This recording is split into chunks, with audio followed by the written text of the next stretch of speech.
who in your wisdom and goodness have appointed the officers of leaders and county assemblies for the welfare of society and the just government of the people. We beseech you to behold with your abundant favor, as your servants you have been pleased to call the performance of important trusts in this republic. Let your blessings descend upon us, the assembled, and grant that we treat and consider all matters that shall come under deliberation in so just a faithful a manner as to promote your honor and glory, and to advance the peace, prosperity, and welfare of our county and of those whose interests you have committed to our charge. Amen.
Clerk.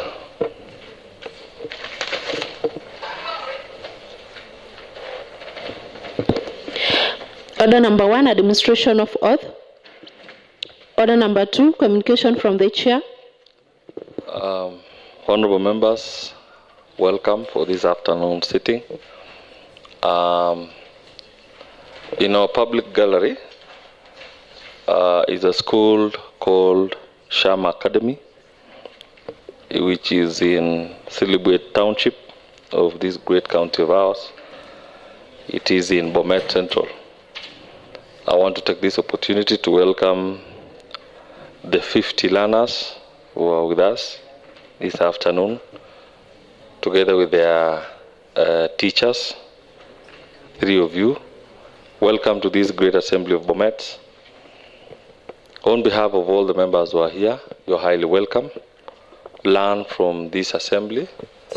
More so, aspire to be leaders of tomorrow. Be it in this house or any other house or in any other place in Kenya.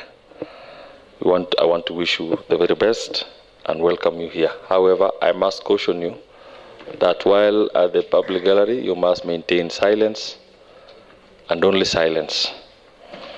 If called upon, you are expected to stand and bow towards the honorable members in front. I will therefore give an opportunity to 2 honorable members, starting with Honorable Anne, who is the elected member of Silibwet Township. Thank you. Thank you, Mr. Speaker. I rise to welcome the Shama School to this third assembly. Feel welcome. Thank you, Mr. Speaker.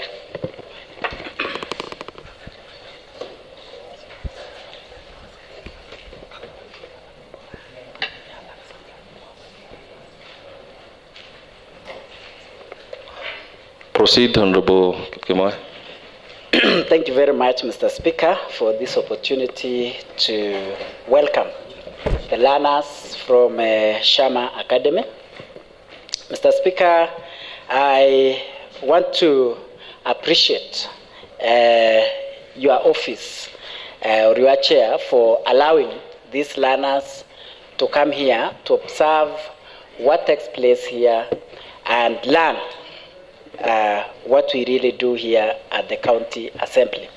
Mr. Speaker, this is a school that is situated within Bomet town.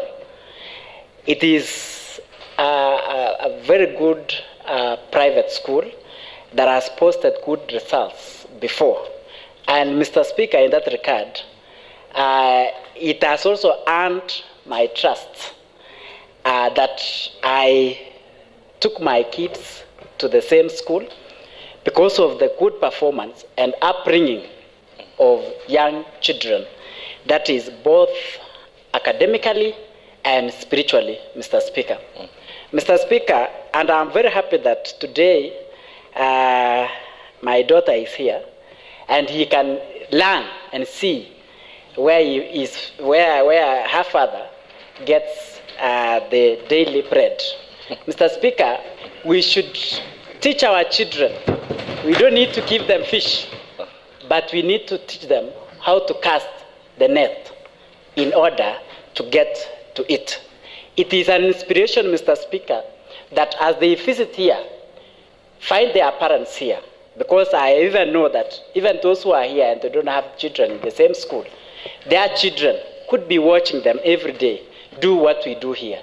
That is why, Mr. Speaker, we should be inspired to do the right thing so that our children should learn from how their parents do things here. Because as much as we are honorable members, we are also parents. Finally, Mr. Speaker, I want to maybe in a minute tell them what we specifically do here. Mr. Speaker, as in this August House, we play a major role in governance of a county government. One is that a member elected to this house plays a role of budgeting. So we do budget for the county executive. We also do legislations. We legislate and we come up with so many laws that govern the running of a county government. Thirdly, we also oversight the executive. That is, when they implement the budget, we oversight to ensure that it is implemented as it is in the budget.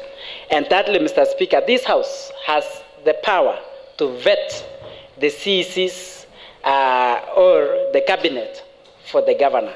Also, and the CEOs. Also, this House have the powers to send a governor home, a crook, an incompetent governor, which I don't want to give an example of one, Mr. Speaker, who is under arrest. Mr. Speaker, I want to end there by saying that we play a great role in running and matters governing the county government. Otherwise, Mr. Speaker, this is very historical. I know my children will not have gotten another opportunity to see me in action, Mr. Speaker. It is a great day for me and my daughter. Thank you very much, Mr. Speaker. Thank you. Point of order, Mr. Speaker. Thank you very much.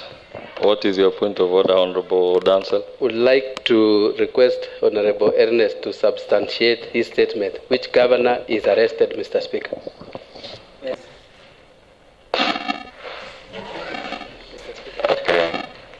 I think in the interest of time, with the business of the day. However, you are obliged, Honorable Ernest, to answer. Now, you are requesting for an answer and then you leave. Honorable Ernest, I think that was a direct question to Honorable Ernest. Yes, Mr. Speaker. Unless, of course. Yes, Mr. Speaker. Thank you very much, Mr. Speaker. I would now give a name and substantiate my statement. One, Mr. Speaker, Professor Hilary Barchok, who is the governor to this county, is due for arrest, Mr. Speaker. And at the end of this, I want to supply the table office with the court order, Mr. Speaker, which will help me and help. It is in the public domain. I know, the Speaker, you know, but it's only because as Mr. Speaker, that I don't want to put here. I would table the court order. And Mr. Speaker, it is so unfortunate that the governor is hiding instead of coming out. Honorable Kipkemoy, you have substantiated. We would, on behalf of all these members, table that document that you've mentioned. Thank you very much. Honorable Victor, you wish to inform the House? Before that, I'll ask the members, do you wish to be informed? No. Okay. Honorable Dancel, you don't wish to be informed? Yes. Thank you. Let's proceed. Clerk. Order number 3, messages. Order number 4, petitions. Order number 5, papers. Order number 6, notices of motions. Order number 7, questions and statements. Order number 8, motion.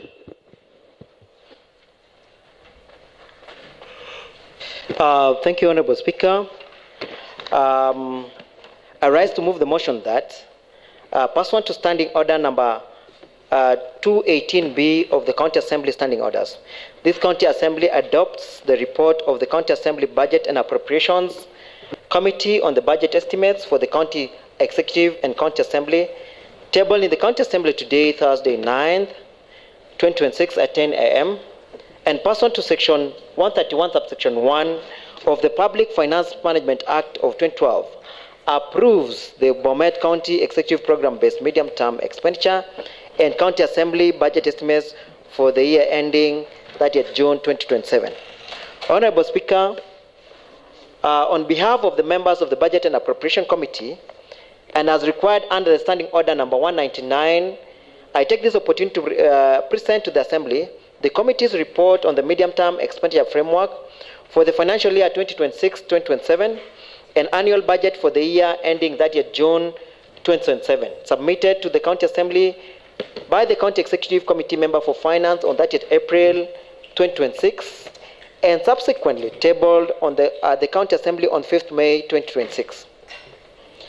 The total expenditure for the financial year 2026-2027 considered is 11,361,495,823, apportioned among various sectors and departments, with Kenya shillings 7,069,455,433 being allocated to the recurrent expenditure, while capital expenditure took Kenya shillings 4,292,040,390. With these allocations, and the development budget represents 38% of the total budget. Mr. Speaker, sir, on individual sectoral allocations, health sector leads the PAC with an allocation of 2.9 billion, thereby providing a safe buffer for continued implementation of universal health coverage. This allocation for health sector represents 26% of the total budget. Mr. Speaker, a paradigm shift in addressing pending bill menace has seen the allocation rise to Kenya shillings 920 million. Pending bills continue to create a wedge between the due fiscal stance and de facto budgetary stance, and have this significant implications as it imposes liquidity constraints on suppliers, and many SMEs operate with thin cash buffers. Further, the areas reallocate resources temporarily away from the productive investment towards debt service. Firms use scarce capital to finance government deficits rather than expand production. In welfare terms, the pending bill imposes deadweight losses at the county government transfer risk to less efficient resources, strain farms by shifting liquidity constraints onto these bearers. In this, Article 201 of the Constitution requires prudence, equity, accountability in public finance. The PFM Act prohibits commitment without budgetary provisions, that's Section 15 and Section 44, while the Public Procurement and Asset Disposal Act, PPADA of 2015, requires that the timely settlement of obligations under Section 96. Persistent arrears, therefore, represent a breach of rule of law and erosion of constitutionalism. It is against this backdrop, Honorable Speaker, that the application has been made. However, this may crowd our development as the application will shrink fiscal space for new development and priorities in other critical documents. The PFM Act 2012 entrusts the County Assembly with a key role in budget making as a vital resource tool whereby Section 133, subsection 1 of that provides that the County Assembly shall the county government budget estimates with a view to approving them with or without amendments in time for the relevant appropriation law and any other laws required to implement budget be passed by that June every fiscal year. Mr. Speaker, the process and approval is a highly consultative undertaking with several stakeholders being engaged for the who further increase the production of this report. Programs include public participation consultation with the County Executive Committee member for Finance, Assembly, forums held in public participation consultation with the County Executive Committee member for Finance, Assembly Sectoral Committee, including all the 2,500 members from each ward and special interest group representatives. These forums ensure that an in-depth consideration and implementation of fiscal priorities, sectoral allocation, and economic strategic as exposed in 5-year third generation county integrated development plan and the county fiscal strategy paper for the financial year 2026-2027. The outcome of this deliberation from all the stakeholders provided an informed financial and non-financial recommendation as contained in this report. County budget estimates comprises this budget of both arms, that is the County Executive and the County Assembly. Honorable Speaker, I do not want to belabor much on the adherence to fiscal responsibility principle, because this is what we always strive to do. Mr. Speaker, provisions of Section 159, subsection 1, 2, 3 of the PFM Act of 2012 requires the County Executive member for Finance to submit the county government budget estimates, including that of the Assembly, the County Assembly budget every each year. Section 129, subsection 3 of the Act provides that each County Assembly clerk shall prepare and submit the County Assembly the budget estimates for the County Assembly, and a copy submitted to the County Executive member for Finance for his comments. The Act under Section 131 further states that the County Assembly shall consider the county estimates with a view to approving them with or without amendments. In this regard, the estimates for revenue and expenditure was submitted to the County Assembly and tabled as required by the provisions of the Public Finance Management Act of 2012 and the standing orders. I do not want to belabor much on the methodology I will straight move to the recommendation. Mr. Speaker and honorable members, based on the deliberations and cognizance of the fiscal responsibility, the committee recommends that this House resolve, number one, on the total revenue, that the total county revenue projection be approved at Kenya shillings 11 billion 301 million 495,853 in line with the relevant revenue streams under the resource envelope presented in this report. Honorable Speaker, in the report that I have shared, it is broken down to make up the total revenue envelope. On expenditure, Honorable Speaker, that the total budget estimates for the financial year 2026-2027 be approved at Kenya shillings 11 billion 361 million 495,823 and be appropriated to the various sectors and departments as presented in this report. On the third issue, Honorable Speaker, that the total recurrent expenditure for the financial year 2026-2027 budget estimates be approved at Kenya shillings 7 billion 69 million 455,433 as presented in the first schedule of this report.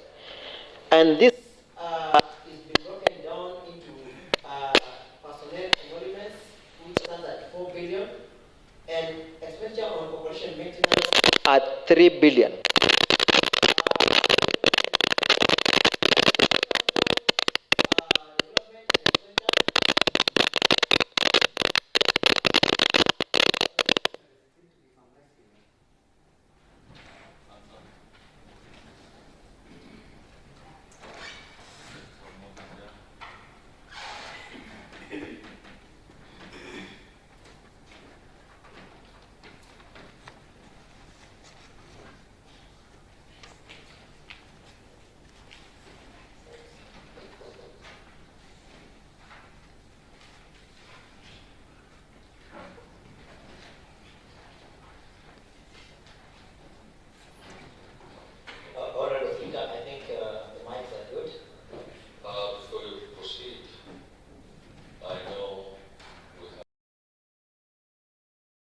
Sergeant at Arms, where is the list?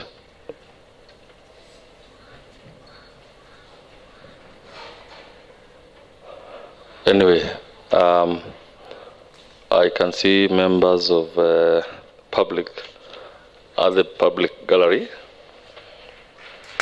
As per the information that I have here, they come from Kimlot Ward, and they are bona fide residents of Kimlot Ward. And they are persons known to the chair, I believe so. Therefore, I want to take this opportunity to welcome them to this great assembly of Bomet. On behalf of all the members, welcome. You've taken your initiative, your time to be with us, and we do appreciate that you are with us for you to observe what the honorable members do on an everyday basis. However, I must caution you that while at the public gallery, you are expected to maintain silence.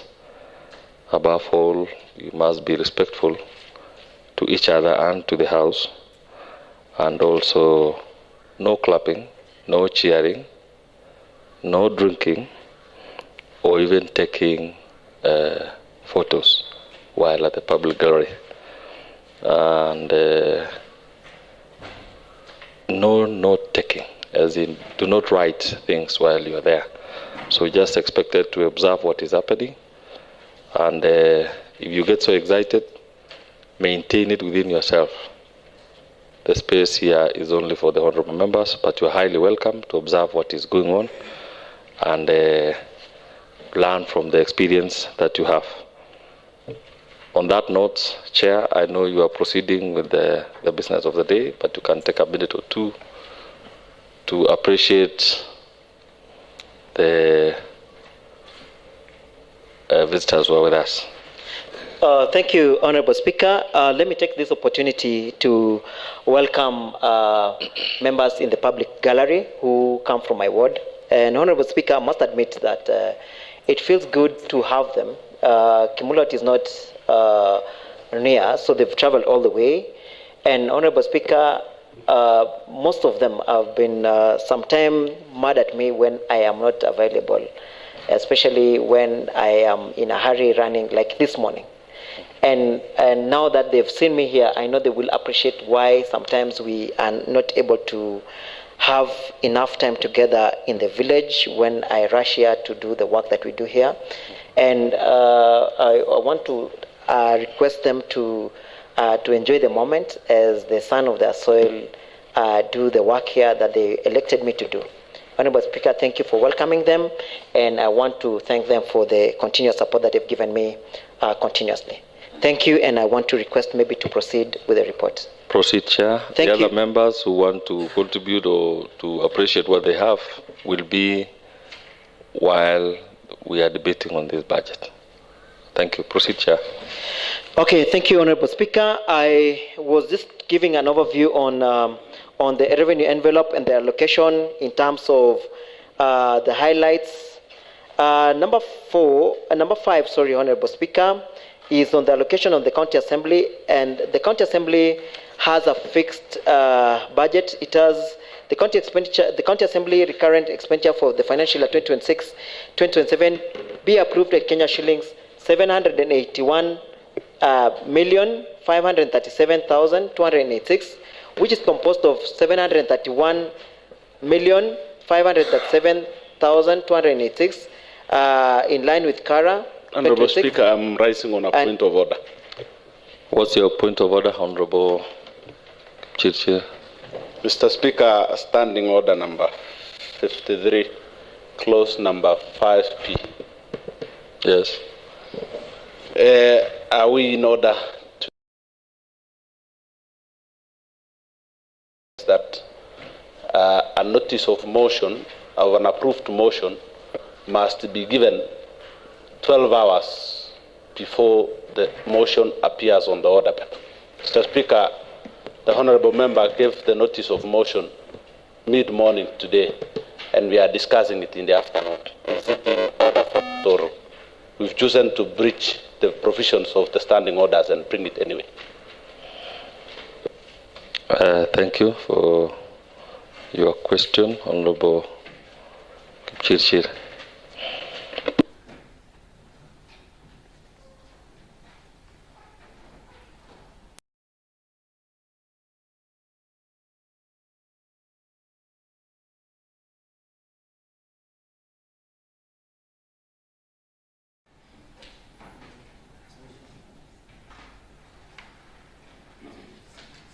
Sorry, a minute as I consult.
Point of order, Mr. Speaker.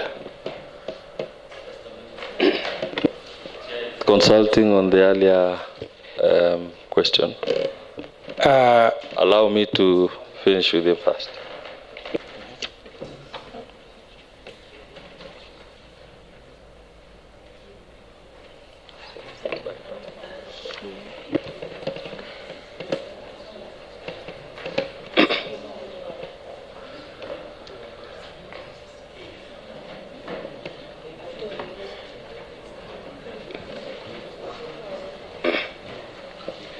Mr. Speaker.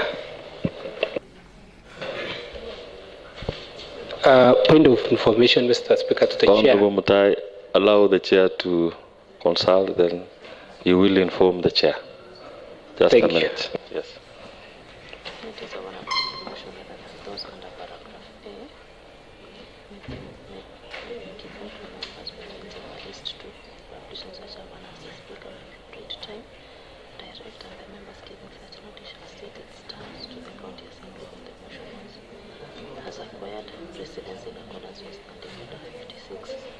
Time for moving motion. But at least one day before 56 years, let us see this time for moving motion. The county assembly business and motion shall allot time and seconds of publication in the order people of every motion, save for the special motion. The member who has a motion standing in the name is authorized including another member. Where no members move a motion, not again published in the order. Time for moving motion. I think it can fall under here because this is not a personal motion. Yeah. It is sponsored by It is a government business.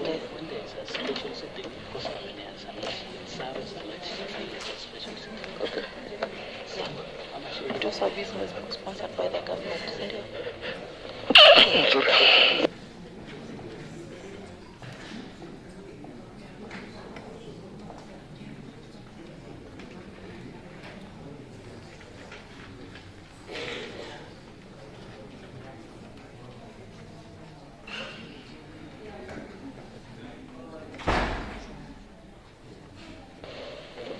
Honorable Mutai, you had a point of order.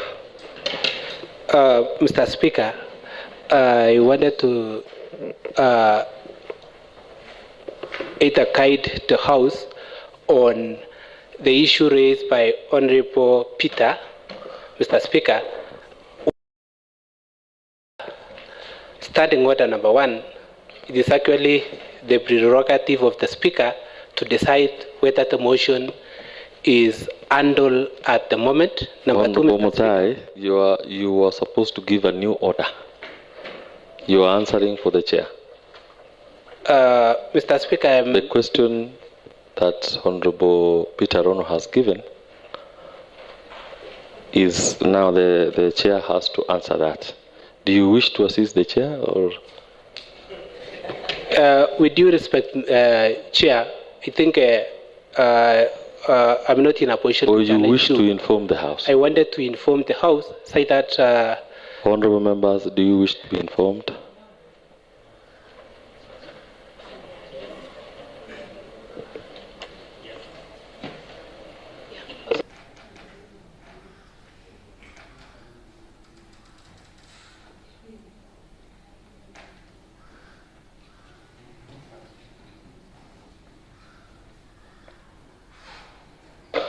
So, Honorable Mutai, I'm sorry, it looks like the members do not wish to be informed, although they have not said anything. I'm not sure whether, and I cannot take a vote right now. However, I want to give my ruling on this, what Honorable Peter Rono has raised. Understanding Order 5.3 Part 5. A reads, a motion sponsored by a party shall have precedence over all other motions on such a day as the County Assembly Business and Rules Committee, in consultation with the Speaker, may determine. But where a party has sponsored 2 or more motions, the motion shall be considered in such order as sponsoring party may determine. Considering this budget being a government business, it is considered to be a party that is bringing the business to the House.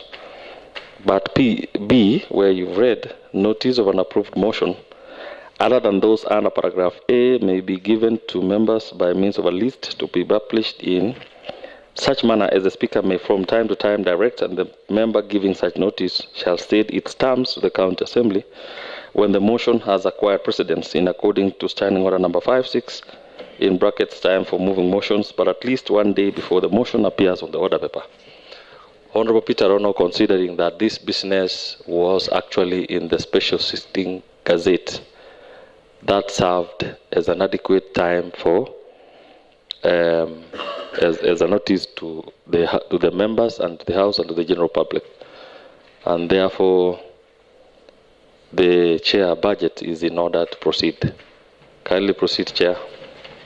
Thank you, Honorable Speaker, for your wisdom on this matter, and thank you, Honorable Speaker, because I could hear my good friend Honorable Kipchirchir whisper at the back of, at my back that we want to stop Honorable Eric from presenting the budget report before the members from his ward. Honorable Eric, please. Honorable Eric, please. But no, order, Honorable Chair. Please do not digress. Proceed with the business at hand. Thank you, Honorable Speaker. Thank you. Mr. Speaker, I want to delve straight into what I was doing, and that is the County Assembly recurring expenditure for the financial year 2026-2027 be approved at Kenya shilling 781,537,286, which is composed of 731,537,286 in line with CARA 2026, and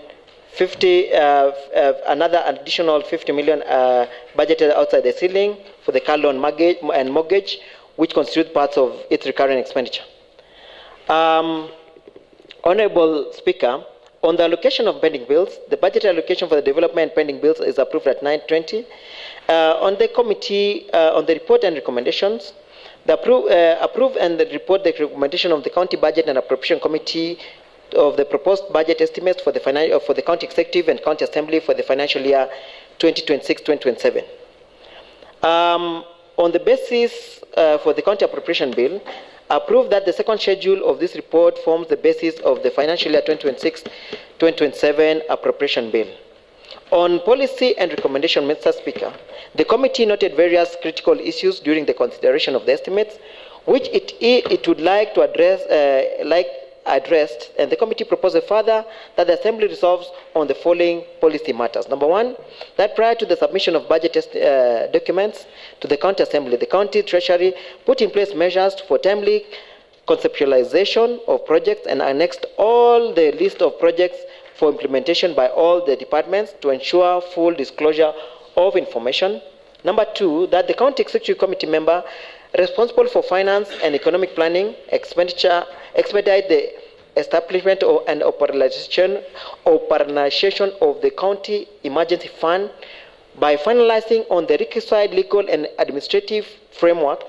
Specifically, the CEC should ensure that the necessary legislation to operationalize the fund is submitted to the County Assembly within 1 month of the adoption of this report to the Assembly. By the Assembly, sorry. That the CEC member for finance to prioritize the verification and settlement of all legitimate pending bills in accordance with the Public Finance Management Act, a comprehensive implementation status report detailing the pending bills settled, outstanding obligations, and reasons for any unpaid claims should be submitted to the County Assembly within 30 days of the adoption of these reports.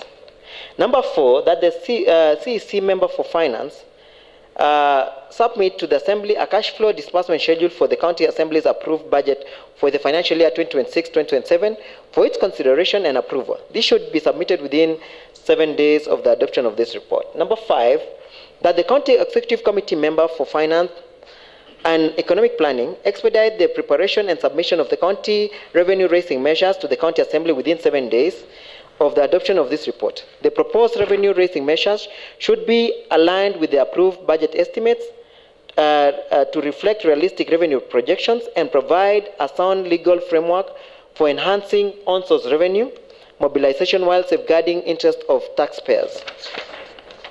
Finally, on the recommendation, Honorable Speaker, is that the County Executive Committee member for finance and economic planning submit to the County Assembly within 15 days after the end of every quarter during the financial year 2026-2027 a comprehensive budget implementation status report covering all spending units.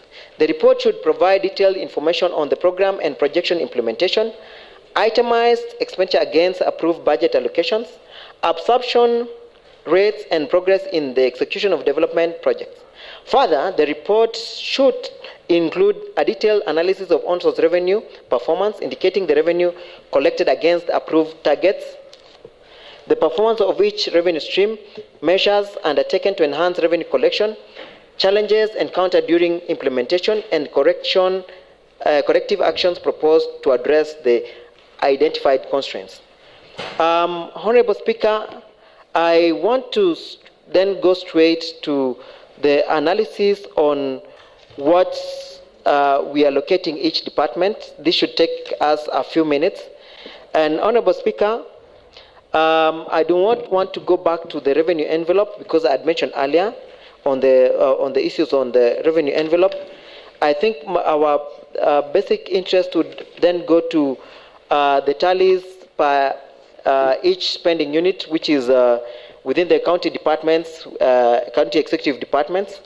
And Honorable Speaker, in this financial year 2026-2027, an allocation of Kenya shillings 111,140,000 has been allocated to county executives.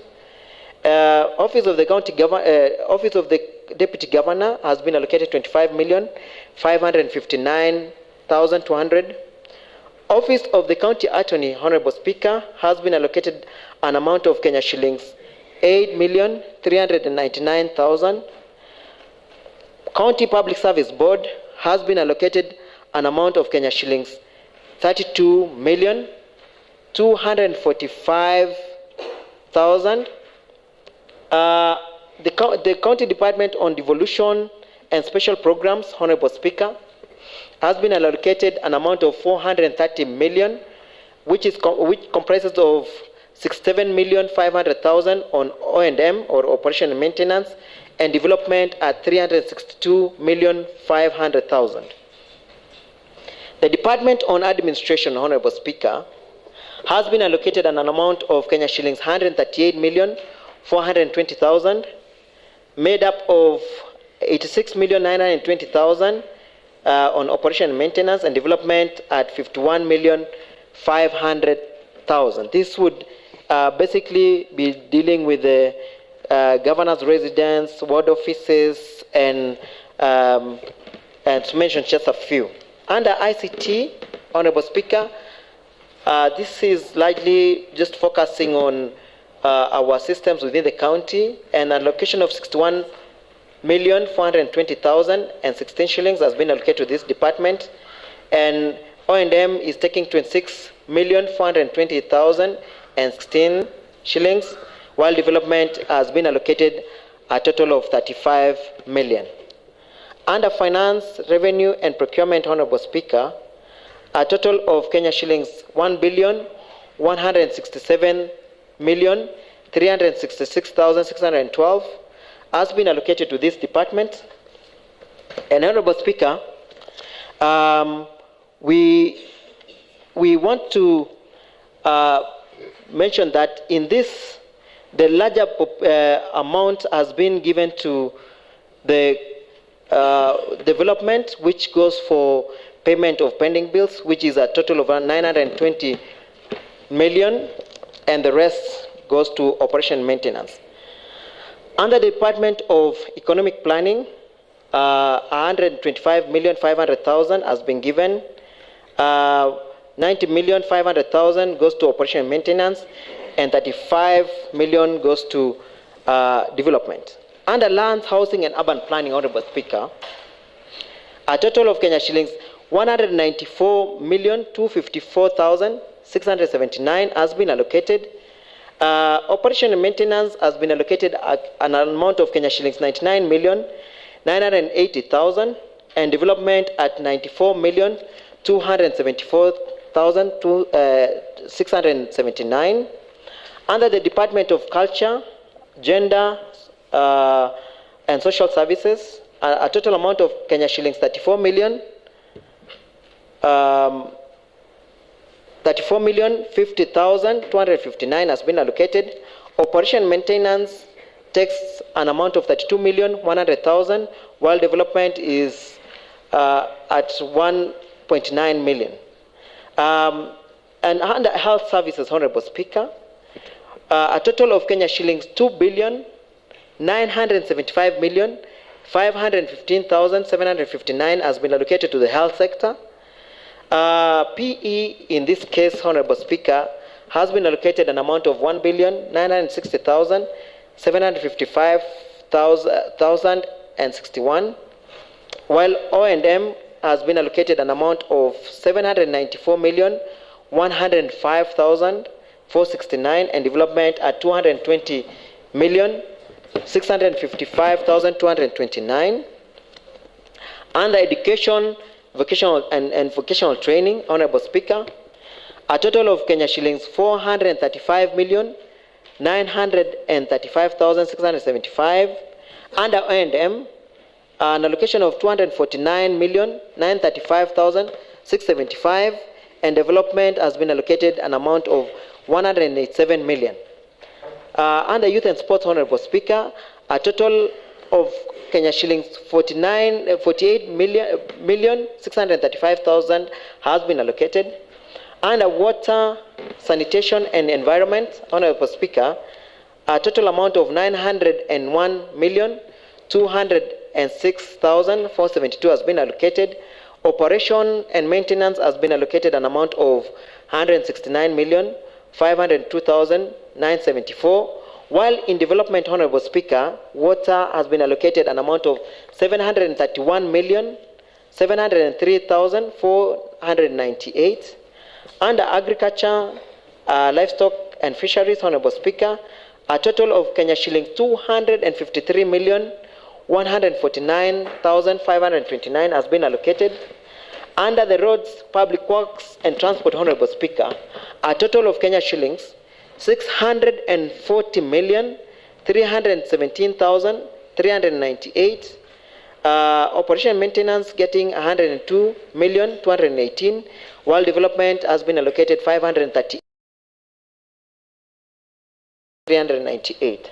Under trade, energy, tourism, and industry and investment, Honorable Speaker, 535,603,459 has been allocated, which operation maintenance has been allocated 19,705,000, while development has been allocated Kenya shillings 515,898,459. Under the Department of Cooperatives and Enterprise Development, Honorable Speaker, a total amount of Kenya shillings 133,384,600, which has been broken into operation maintenance at 22,967,646, and development at 110,416,956.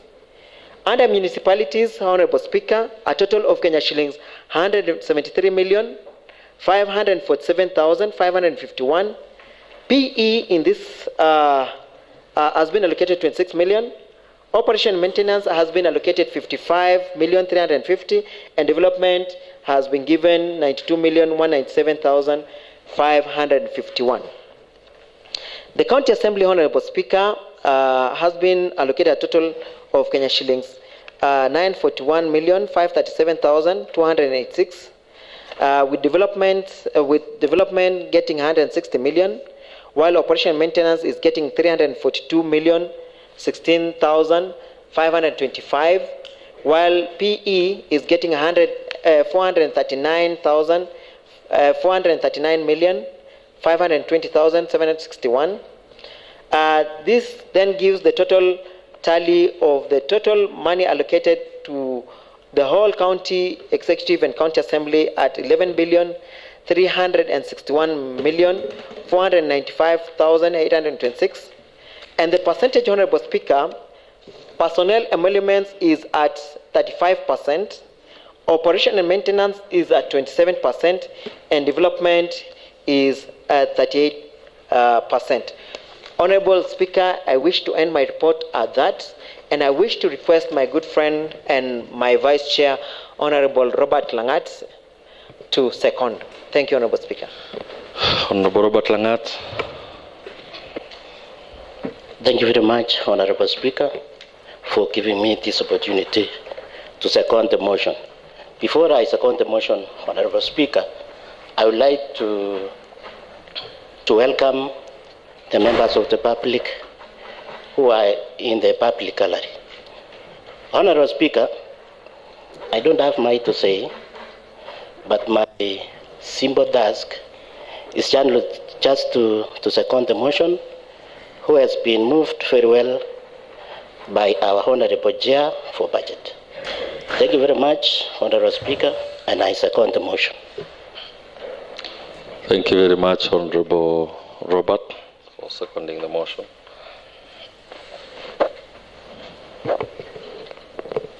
Honorable Eric Kirui, thank you for moving this motion and also the seconder of the motion.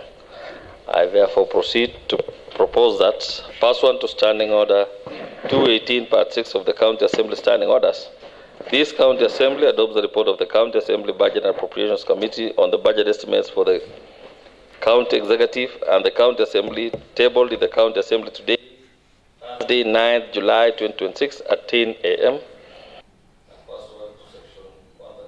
One of the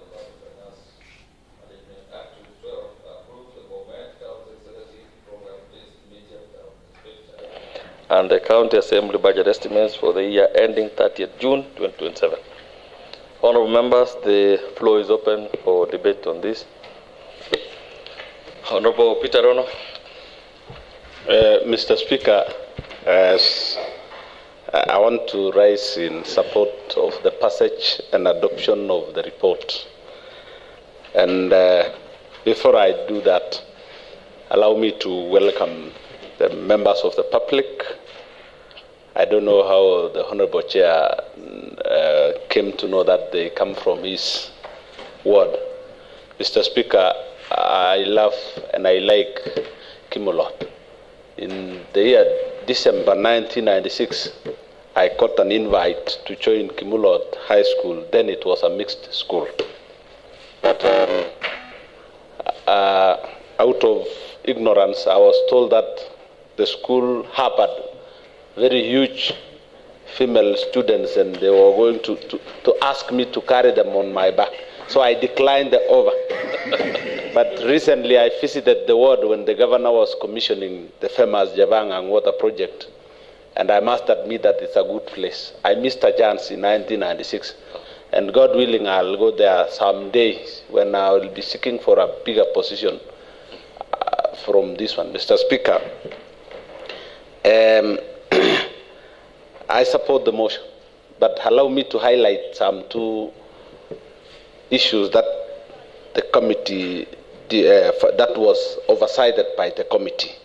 Mr. Speaker, the report is good, but it is opaque in the specific departmental bending bills. The report lumps and accumulates a hooving close to 1 billion as a summation of bending bills, and they have given it to one department to manage. Mr. Speaker, my worry is the report is not specific on the pending bills of different departments. Remember, I chair the committee on agriculture. Shockingly, when they gave us the expenditure report, nothing or very little has been paid on works done in the Department of Agriculture. And the same case appears across the departments, Mr. Speaker. Now, my worry is now we are lumping a whole 960 million to a department where the person presiding over as the chief officer has proven to be deviant, arrogant, and insensitive to the cries of the public. My worry is how sure are we that the person will do justice to departments which are not directly under him.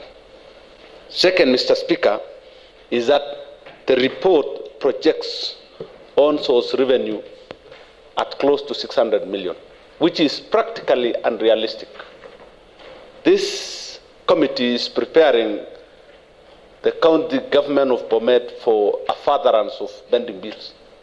Mr. Speaker, what the county Department of Revenue can manage, going by history, is not anything more than 300 million. Now, Mr. Speaker, I think we need to pronounce this so that those who will be applying for works should be prepared to wait for payment at a later date. Finally, Mr. Speaker, I want to exonerate my friend, the Honorable Eric Kirui, CPA. The document that he is reading is not of his making.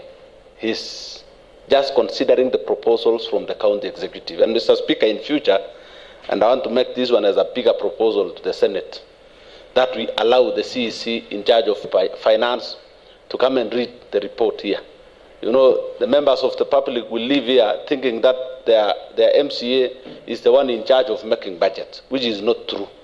He is only reading the proposals, of course, with or without amendments from the county executive, which is a tedious task. Mr. Speaker, if we borrow a leaf from the National Assembly, it is habitual for the Cabinet Secretary in charge of finance to read and table the budget document. It should be the case for county assemblies. We are not an exception, Mr. Speaker, so that we are given an opportunity to discuss the document after the CEMC has read it. Mr. Speaker, I support that the committee from the Budget and Appropriation, no, the report from the Committee on Budget and Appropriation be adopted by this Assembly. Thank you, Mr. Speaker. Thank you, Honorable Peter Rono. Your request that next time the CEC comes will be considered, and the good part is it is within our standing orders.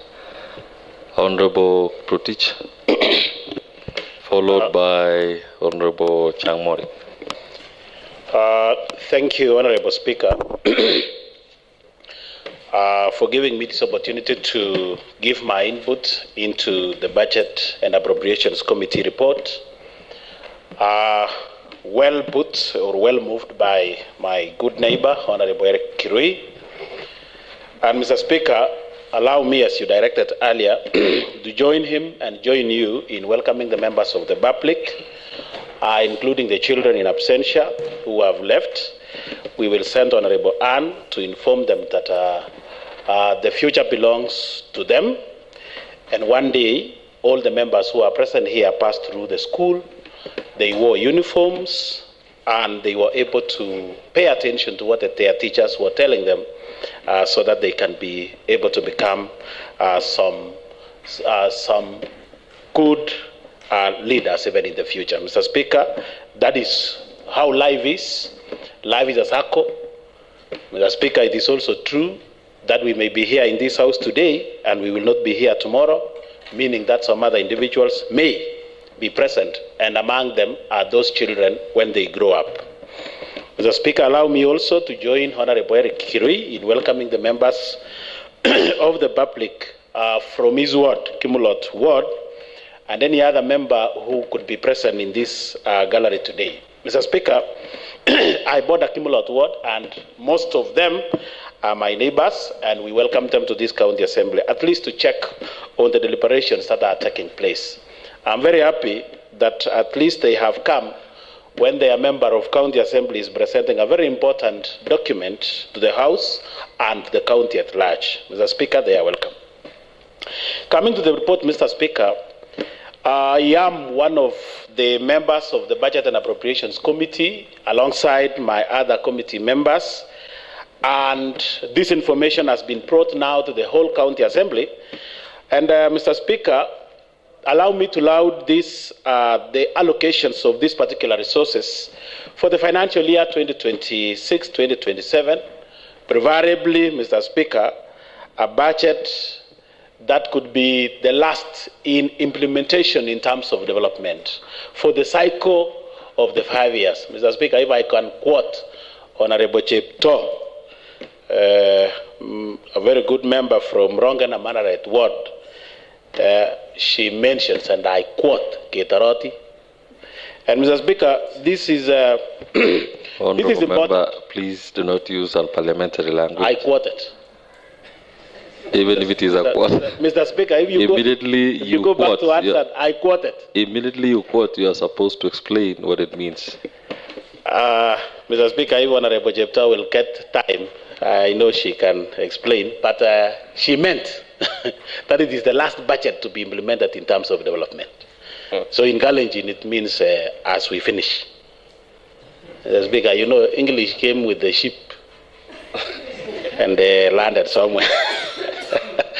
Mr. Speaker, this budget has allocated, preferably I would say, equitably resources to all the departments that we have in the county. Mr. Speaker, and coming to the question that Honorable Kipchirchir asked, and I want to believe the Honorable Chair for Budget will still have a right of reply when he mentioned about the pending bills and the lumping of the pending bills in the Finance Department. Mr. Speaker, we are just changing the tactic. Currently, we are only changing the tactic. Mr. Speaker, going to the fact that for the budget 2025-2026, this county assembly was able to allocate some resources to different departments to pay the pending bills, including the Department of Agriculture, where he chairs. Mr. Speaker, all these members, when they visited various departments, they were informed that the allocations that you made to those particular departments were eaten by the pending bills. Mr. Speaker, I think I should quote the eating again, because we don't know what eating is all about. Mr. Speaker, somebody said a fool is that individual who never changes his mind. Mr. Speaker, we changed the mind this time. And changing the mind is to allow the departments to have their own allocations for purposes of development. And you know what we did, Mr. Speaker? We had to invite the CEC in charge of finance. We had to invite the various CECs to a meeting in Willis. And all of them, nearly all of them said that if these particular pending bills can be lumped in the Department of Finance, then we can be sure that whatever it is indicated in the rest of the departments can be for development. And Mr. Speaker, I think Honorable Jepto is right when she said the term that I used earlier, so that at least we can hold accountable these individuals. They can now not tell us that the money was eaten by the pending bills. And this is information for all the chairs in this House, Mr. Speaker, sectoral chairs, so to say. Whatever amount that we see in roads, in education, in social, in agriculture, and the rest, even lands, are only for development. We have lumped the rest of the pending bills in the finance. The other question that he asked is whether we are able to apportion these particular pending bills in terms of amounts to these particular departments. I think it may be impossible at this point in time. Mr. Speaker, I am aware that the Controller of Budget still gave all the counties in this country, and including the national government, time to continue paying. So preferably, I want to believe that the payments are still continuing. And even knowing the actual pending bill itself, at the moment, the chair may not be able to explain that. Finally, Mr. Speaker, to my good friend, Honorable Peter Rono, I have known the reason why he ran away from Kenya Army. If he was defeated by the big girls in Kimulot Boys, currently Kimulot Boys, then he ran away from Kenya Army, the famously known as Nchikafu. So he was defeated by the ones he did not see. Then he saw he saw the guns and he ran away. I support. Honorable Chagmarik. Honorable Speaker, for giving me this time, let me take this opportunity also to welcome the members of public from the Kimulot. You are highly welcome to this that assembly. Honorable Speaker, I support the motion moved by our chair, and also Speaker, concerning the pending bills, Honorable Speaker, has been said by honorable members who have talked earlier, we have a problem on that, and we have put as the committee in one place, but Honorable Speaker, we need also to follow it so that we can make a percentage of each department, because they are not equal, they are different.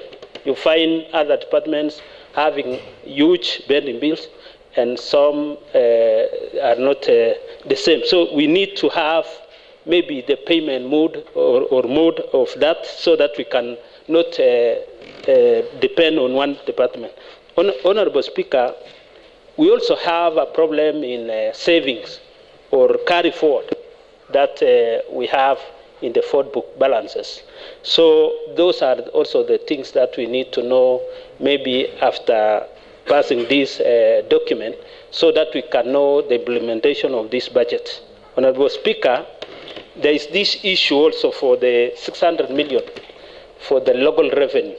The local revenue that we have put is a bit higher, not realistic, but the reason why we accept as the committee is through presentation of the CC Finance that we have, and I thank we have the Chair Finance and the committee here in Assembly. There was a reason that we put that is because of the valuation report. I don't know how far the valuation report is, but they consider the valuation report. That is why we allow them to put the 600 million, which was not, Honorable Kipchirchir have said that this is not realistic, but we depend on the valuation report. The FIF, Honorable Speaker, is seen as this somehow realistic, that we used the 9 months collection, and we find that they can achieve the FIF 500 million, which we can see it is a reality. Honorable Speaker, I support this because we see it was a very nice budget, that we use all means to make sure that we make a document that can be good in this county. Also, we have been using the previous budget to see ways of implementing and try to move from the challenges that we have passed earlier on. Honorable Speaker, I stand to support the motion. Thank you. Honorable Roslyn. Okay, thank you, Honorable Speaker. I also rise in support of the motion at hand on the approval of the budget for the financial year 2026-2027. Honorable Speaker, the process has taken some time because of we changed the public participation for the first time, where we were able to go to the various sub-county to meet with the public on the issue of the budget. Honorable Speaker, to be frank enough, is that there are a lot of concern and outcry from our public, and especially on the issue of implementation. There was a lot of question from the public that we are always approving budget, but they are not feeling the impact of implementation in our places, in our various ward. One of the concerns from the public, if I may mention, is concerning the issue on the side of health. Honorable Speaker, as you are aware, we have various health facilities from the dispensaries, health centers, sub-county, and up to level 5. There are some issues which they were raising, especially concerning the SHA, the FIF allocation. We have been given a mandate to ensure that we pass the bill for FIF. And it's so unfortunate that in our assembly we have not been able to pass that bill, and also agreed on the amount of the percentage which we should also retain in our facilities, and which will be presented back to the county. Their question was, they were asking about the 25% FIF which are being remitted back to the county, and they were feeling that they should be given full mandate every facility to be able to implement or to use the 100% given from the SHA to the various facilities. Honorable Speaker, in our budget also there are some concerns, especially for the people living with disabilities. For the first time, we consider that in our various offices, especially the Office of Administration, where the governor stays, most of the residents are coming there, those who are old, people with disabilities, and those who are not able to climb stairs. And that has been an outcry from the people living with disability.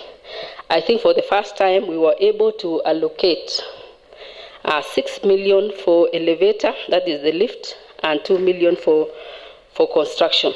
I think that will be an achievement so that people living with disability will feel that they are part and parcel of the budget of Bomet County. Honorable Speaker, another concern is that the total allocation is about 11 billion. I think this is the largest amount ever in Bomet. We also have the local revenue. Our estimate is about 600 million, and the last financial year we were able to only collect about 300 million. So we can say we overestimate, though we were being convinced by the CEC for finance that since they already have the system, the new system for revenue collection, they assure us that they are going to achieve that target, and also the valuation role, that if they will consider following the valuation role approved, we are going to achieve the amount. So I want to ask the honorable members that we all approve this budget, because this is, I believe, this is the only budget which we are going to implement, the last budget for the 5th year, which we are in this assembly. Thank you, Honorable Speaker. Thank you, Honorable Roslyn. Honorable Ernest. Thank you very much, Mr. Speaker, for this opportunity to also support the report by the Budget and Appropriation Committee, which has been heavily moved by Honorable Eric, CPA. And also, Mr. Speaker, before I do that, let me take this opportunity to welcome the entourage from Kimulot Ward, who have come here, Mr. Speaker, to see their king. And Mr. Speaker, as he's referred at home, Mr. Speaker, most of them refer to them as the king. And Mr. Speaker, maybe the king of oversight, but the owner of the name is here, the king of the oversight, so that when they go back home, Mr. Speaker, they need to know that they change that name. Mr. Speaker, I welcome them because they are also our good neighbors, and it is a good opportunity that they've come here so that they realize or they learn what we normally do here. And Mr. Speaker, as a matter of fact, I want to inform the members of the public who are the gallery that what we do here is appropriating, budgeting, but we only interact with papers, Mr. Speaker. I'm holding a budget report, so we only deal with papers. The implementing authority is on the other end, so that, Mr. Speaker, they need to know that MCA does not implement. They don't meet anywhere with money, county money. What we only meet, the only money that we meet with is our salaries, Mr. Speaker. So it is good they've come here to witness that their MCA does allocations. The other person who should implement is the executive. Mr. Speaker, it is also good that they have come here, and also they will take a message home that the county assembly sits here and they do their bit in terms of allocating resources. Mr. Speaker, as I stood here, I want to commend one member who have spoken, that is Honorable Peter from Kipsonoi. I wanted an opportunity where those who contribute here mostly, Mr. Speaker, I wish, not I wanted, I would wish if we had members who are non-budget members contribute more to show that they also understand what is in this document, Mr. Speaker. So Honorable Peter, who is a non-member to Budget Committee, has done as well to mean that they understand what it is that we brought before this House. Though he was requesting for more time, Mr. Speaker, to still interact with the document, at least with your ruling, it is well. Mr. Speaker, this time around, we have been able to budget. We not even budgeting, Mr. Speaker, we are budgeting for the village council. Mr. Speaker, it is one thing to budget and one thing to implement, Mr. Speaker. We have put around 67,500,000 in that budget. That is to ensure that our village elders back at home, Mr. Speaker, are given stipends for the role that they play at the grassroots. Unfortunately, Mr. Speaker, speaking from the past, I don't know who is this one elder in Bomet, Mr. Speaker, who decided to pay himself and not paying this stipend, Mr. Speaker. We have been able to budget here, but when you go back to our villages, Mr. Speaker, the village managers or the village elders are telling us that they are not receiving these stipends, Mr. Speaker. So I don't know, we budget and there is only one village elder that we need to find out. Who is this one village elder who pays himself and not paying others? Mr. Speaker, also, it is worth noting that as we even try to estimate our own source revenue, Mr. Speaker, I don't know whether we are spelling doom to ourselves. Because speaking from the history, the just concluded budget or financial year, our own source revenue estimates were somewhere 475 million. Mr. Speaker, it is so ironical, let me put so, that the county government only managed to raise 187 million in own source. I wanted to correct my friend, Honorable Chepta, that's not 300 million. It is 187 million, Mr. Speaker, in a projection of 475 million. This time around, we decided to give them a benefit of doubt. With the evaluation role coming up, we have been able to raise that to almost, I think, 575 million, praying God that may it be so that at least some of the bending bills that we have witnessed here, Mr. Speaker, is caused by this revenue, the shortfall in the revenue, Mr. Speaker.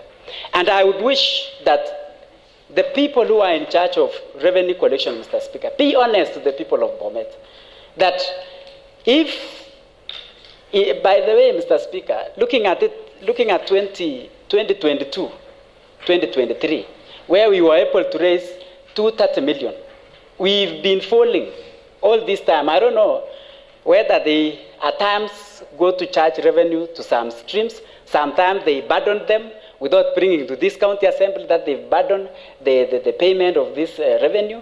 We don't know, because it cannot happen in a county government that the revenue collection has been going down ever since. Does it mean that there is a leakage somewhere?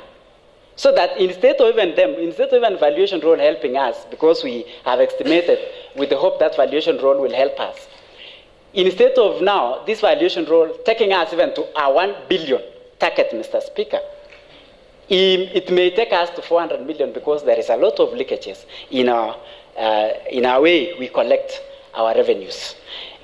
We are just hoping, because we want to have a forward-looking county in future, Mr. Speaker. Mr. Speaker, thirdly, I want to speak into the issue of bending bills. It is so unfortunate, Mr. Speaker, again, that this minister referred to as the bending bills. I don't know whether it is the making of the executive that they give us figures that are not substantiated at all.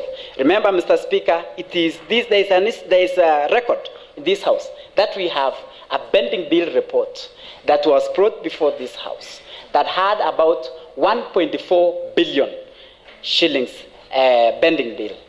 Today, Mr. Speaker, we've been able to budget. We've been budgeting for these bending bills. But seemingly, Mr. Speaker, it is not coming down. It is almost stagnant, somewhere at $1 billion, Mr. Speaker.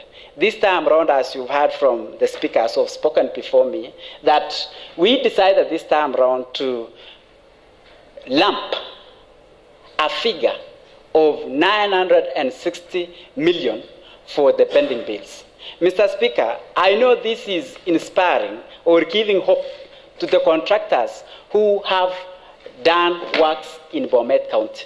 We want to tell them from this house that from tomorrow, from the time we pass this and do appropriation bill, they should be at the finance office immediately, Mr. Speaker, so that they have their works paid.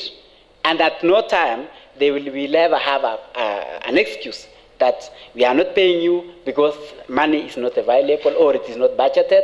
So we have budgeted 960 million for the pending. And I hope this monster, this animal, Mr. Speaker, does not grow bigger than it is. At 960, Mr. Speaker, and us doing a development budget of about 2.6 billion, Mr. Speaker, it is a disaster. So what we only have for development could be somewhere 1.4 billion, Mr. Speaker. I would wish that whoever is feeding this animal called pending bills should stop feeding it so that it grows smaller. So that by the time the next government takes over, it would have flattened. Like when, Mr. Speaker, in that same pending bills, Mr. Speaker, report, we are given that in the year 2019 actually, when the late Governor Joyce Laboso passed on, the pending bill was at 19 million. But since Governor Parchok took over, since then, Mr. Speaker, that's almost about 6 years or 7 years ago, he has taken the pending bills from 19 million that it was by the time Laboso died to almost now 1.4 billion by the report that we were given. Mr. Speaker, that means the owner or the person feeding this pending bill is none other than the Governor Parchok. Mr. Speaker, to continue, I want to also speak to the department that I oversight. That is the Department of Education, Sports, Youth and Sports.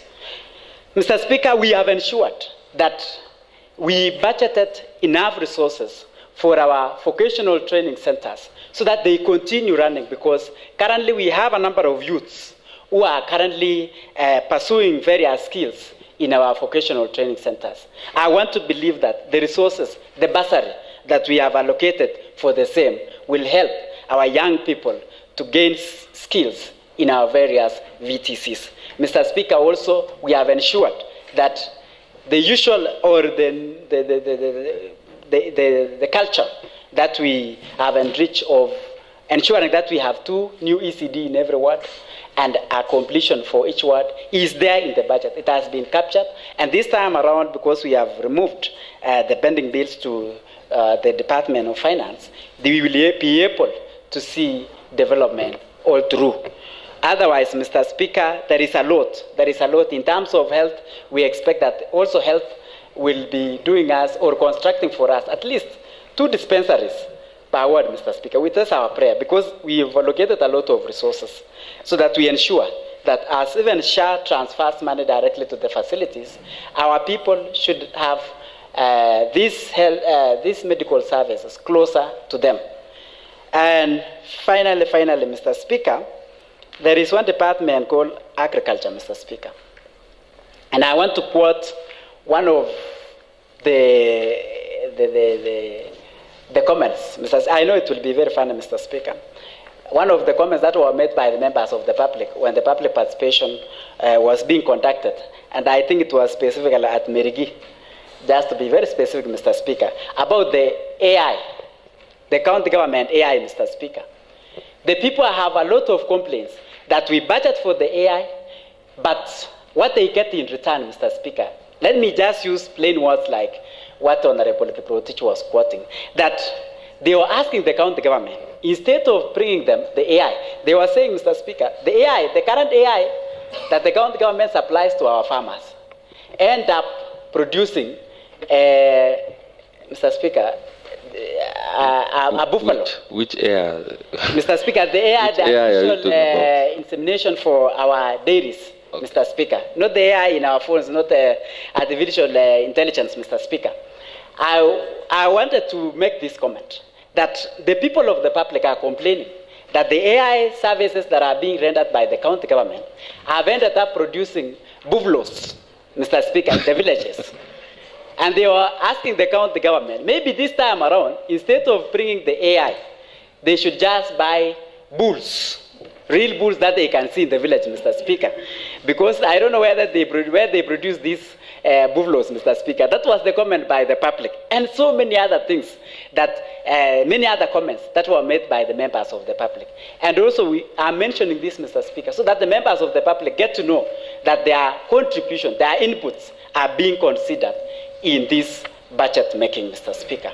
Mr. Speaker, I support, and even the budget for this county assembly will ensure that, Mr. Speaker, we move to the new chambers, because the seats that we are using here, Mr. Speaker, are dilapidated. They are, in fact, you know, in our culture, Mr. Speaker, if an honorable member falls, it means that's the end of his reign. And we don't want that to happen, Mr. Speaker. Otherwise, Mr. Speaker, I support this document, and I encourage my colleagues to pass this document, because this would be one of our last budget, Mr. Speaker. That's why I was making that long contribution. Thank you very much. Thank you. Okay. From where I sit, we are remaining with only 15 minutes. Earlier, I had seen Honorable Mutai rising, then he has kept quiet. Proceed. Thank you, Mr. Speaker. I think much has been said by my colleague. I wanted, Mr. Speaker, only to mention some few things and support the report. Mr. Speaker, as we have heard from the earlier speakers, that the document we have at House right now, we started, Mr. Speaker, long time ago. I think we are on the second or some few stages to its end, Mr. Speaker.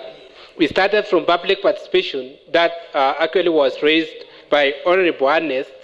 Order, honorable members. Proceed. Mr. Speaker, all the comments and views of the public whereby they raised when we had the public participation, Mr. Speaker, as a member of the budget committee, we were able, Mr. Speaker, to include in the report, and some other issues, Mr. Speaker, that were raised during the public participation. We started from public participation. This document also went to the sectoral committee. They raised their views. And Mr. Speaker, we invited the CECN to contribute on the same. We raised some concern, and they were able, Mr. Speaker, to convince us, one, on the issue of our own source revenue, whereby the CC in charge of finance gave us on the measures that he has put in place, which it will also assist the department in the raising of the revenue. We consider, Mr. Speaker, the only cancer, in quotes, in this budget, Mr. Speaker, is the pending bills. And I believe, Mr. Speaker, as it was raised earlier by Honorable Kiprotich, MCA representing Chepchabas, that only fools don't change their minds, Mr. Speaker. I think after budget, we shall also change our minds, and we shall make sure that what it is also allocated to pending bills is paid. Point of order, Mr. Speaker. What is your point of order? My point of order, Mr. Speaker, is on the earlier ruling that you had made about my having to substantiate my statement that the governor, Professor Hilary Barchok, is due for arrest. And I have here with me, Mr. Speaker. Point of order, Honorable Speaker. Honorable Ernest, that was not a point of order. Mr. Speaker, I'm bringing to your attention because I will not have another opportunity. This is the opportunity, Mr. Speaker, to table it. No. So it is under which standing order are you standing? Mr. Speaker, it is your ruling, Mr. Speaker, that I substantiate. That's why I want That's not a point of order then. Allow the member to contribute. Mr. Speaker. Proceed with the other. Okay, thank you. Mr. Speaker, I think Honorable Harnest is, I don't want to quote, but I can proceed, Mr. Speaker, on my contributions on the main discussions of the House today, Mr. Speaker. I was contributing on the issue of pending bills, Mr. Speaker, that I was quoting on the issue raised by Honorable Kiprotich, MCA representing Chepchapas Ward, on the issue of bending bills, and raised that only fools don't change their minds. And I wish to raise here, Mr. Speaker, that this time round, I urge honorable members that what it is in this budget, it has been brought inside this house, and we are yet to actually adopt it, and it will actually go to the executive. I wish to urge honorable members that begin on this almost second last budget in our tenure. And Mr. Speaker, the allocation given to each department, we expect them to do development, and the excuse of pending bills, as we have heard from honorable members, we have actually taken all the pending bills to finance. So what is only remaining in department is to give to the public what actually it is required by the public. This money we budgeted here are public funds, and we expect the public to enjoy the public funds, Mr. Speaker. And to end it, Mr. Speaker, I wish again to remind the executive and the CEOs and CCs that if they will digress in whatever it is given in this budget, I urge the chair, finance, and the chair budget, we invite them and we request from them, or we required from various departments their work plan, of which it will also assist us to oversight to see what they have actually planned for this financial year 2026-2027. So, Mr. Speaker, I wish also to support this report, and I urge honorable members that let us all adopt the report. Thank you, Mr. Speaker. Thank you very much, Honorable Mutai. We are remaining with only 10 minutes, actually 8 minutes. Therefore, I would really appreciate if I give you an opportunity, you use a minute or two at most. Mr. Speaker, thank you for that. I want to welcome the residents of Kimulot to this assembly. From the onset, Mr. Speaker, I want to acknowledge the fact that the National Parliament and the Senate did us justice by giving us an additional 13 billion to be shared among the 47 county governments. Mr. Speaker, this extra allocation should be reflected in what the counties are yet to implement, and I want to call upon the county executive to implement this budget within the reasonable timelines. Unlike the previous budgets whereby we've had to wait until the last 2 quarters, that is the third and the fourth, Mr. Speaker, for works to resume.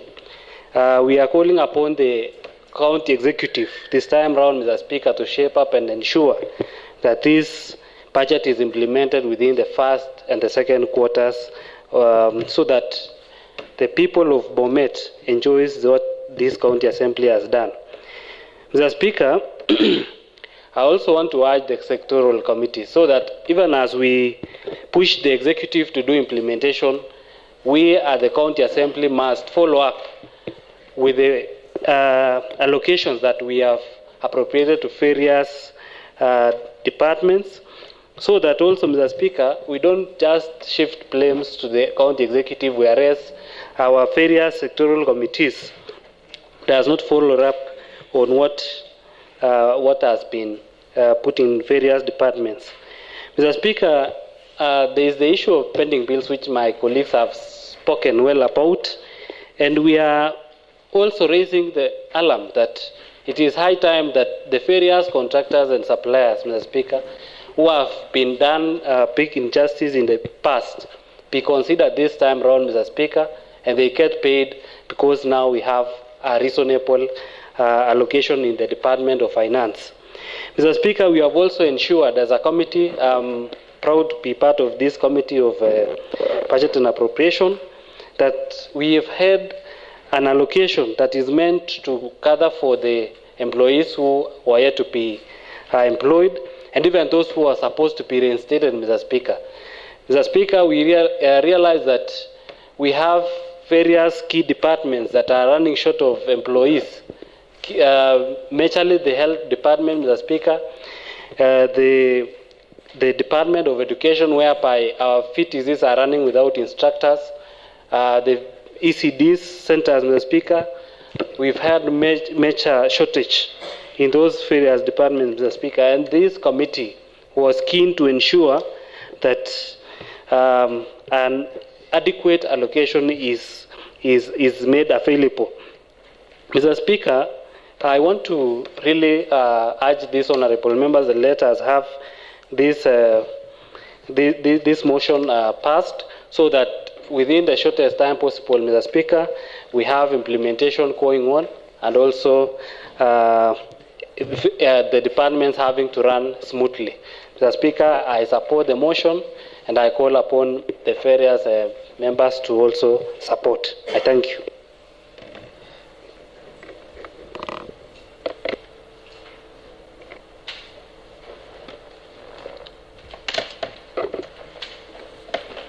Thank you, Honorable Ernest.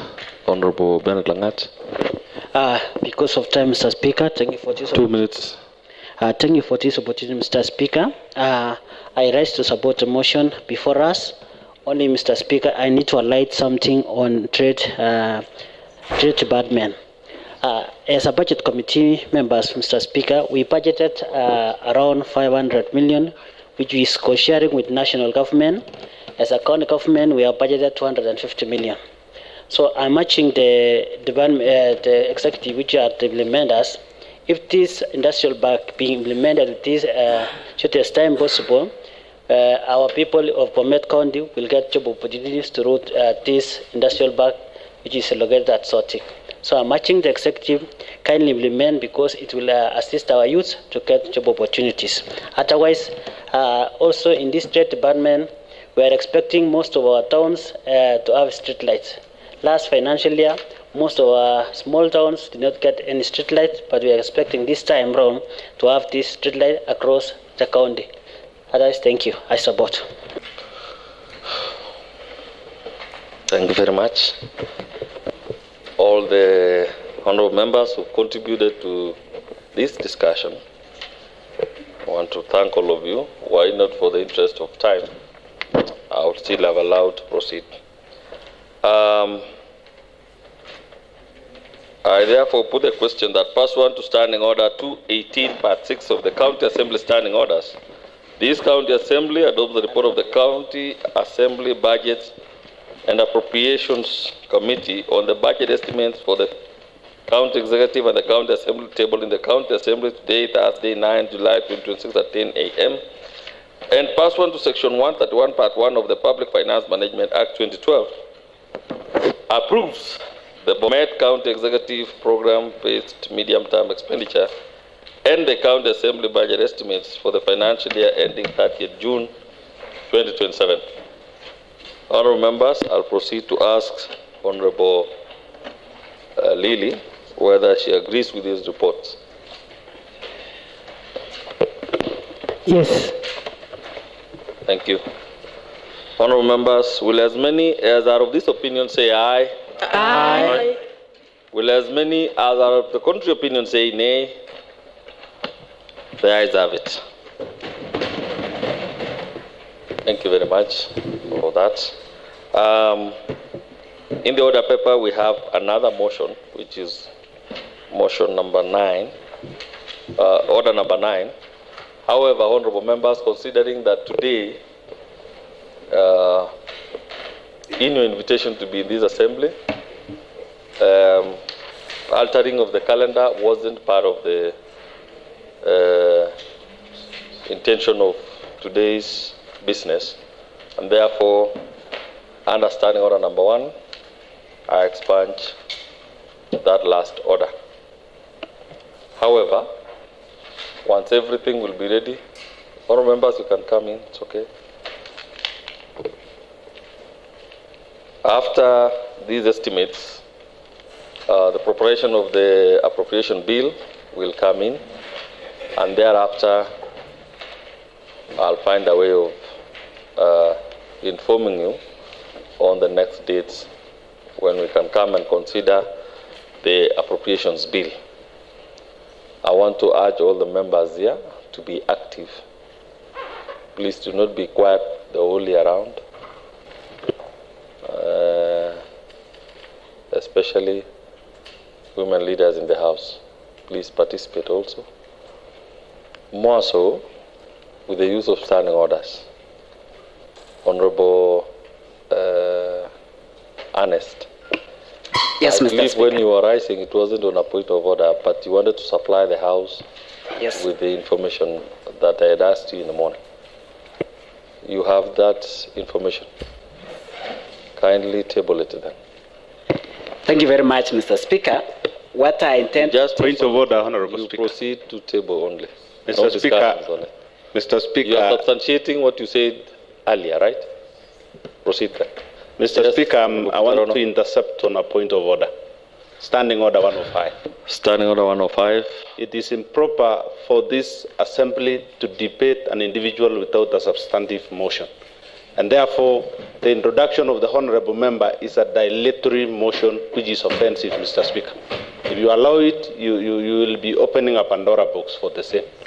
Mr. Speaker, since you had allowed me, I'm not bringing in a motion. I will bring it at the right time. Let them not to be worried, Mr. Speaker. Mr. Speaker, what I intend to table here is substantiating what you had asked me in the morning. And maybe I need to read the content, just the face of it. You have to table it first. Okay. Mr. Speaker, I don't have anything to read from. Actually, it is upon the chair to confirm whether it is true or not. Okay, Mr. Speaker, I proceed. Honorable Kipchirchir, the motion that we had has been concluded, and therefore what Honorable Ernest has just done is to substantiate what he had said earlier.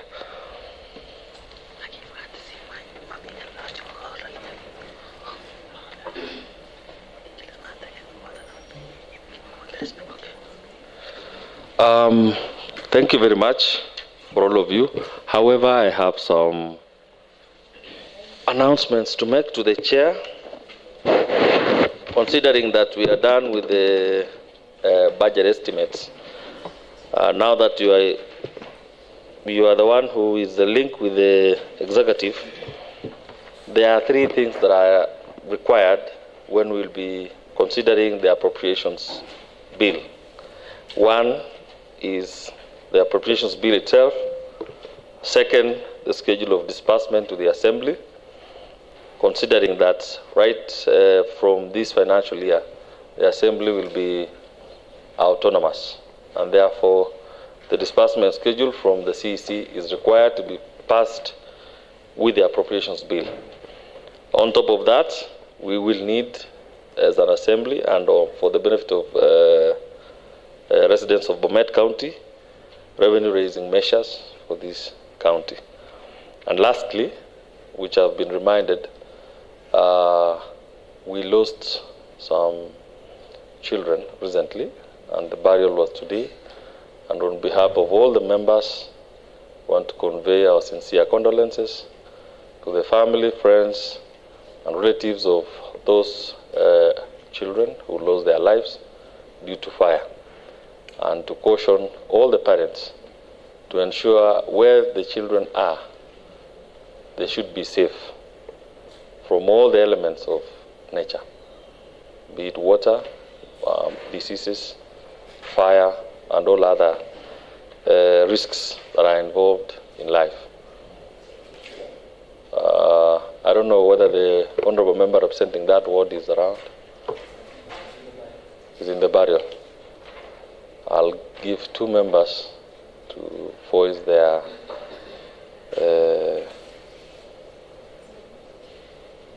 policies on that. Honorable Peter Lono. Mheshimiwa Spika, ni huzuni kubwa na ni kwa sababu ya mwafaka hii tumeketi hapa. Wengine wetu tulikuwa tumekusudia kuungana na familia katika kutoa rizala zetu sarambirambi na kuweza kuwapatia mkono wa buriani katika wakati huu mgumu ambapo wanasindikiza wapendwa wao. Changa la moto litokea, hali iliyoelezwa ni tatanishi, na kwa sababu ilitokea tayari, sisi ni kutoa pole zetu. Watoto walioangamia ni wachanga, na hivyo pazi ni vizuri kusimama na familia yao, wazazi wakiwemo, katika kuwafariji. Sisi kama bunge ndogo gatuzi, tunatoa pole zetu na tunawatakia kila laheri wakiendelea kukubali yaliyotokea. Mheshimiwa Spika, natoa pole zangu. Asante sana.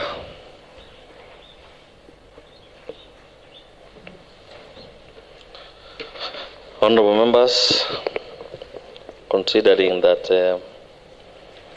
the business of the day is concluded, we will proceed to adjournment.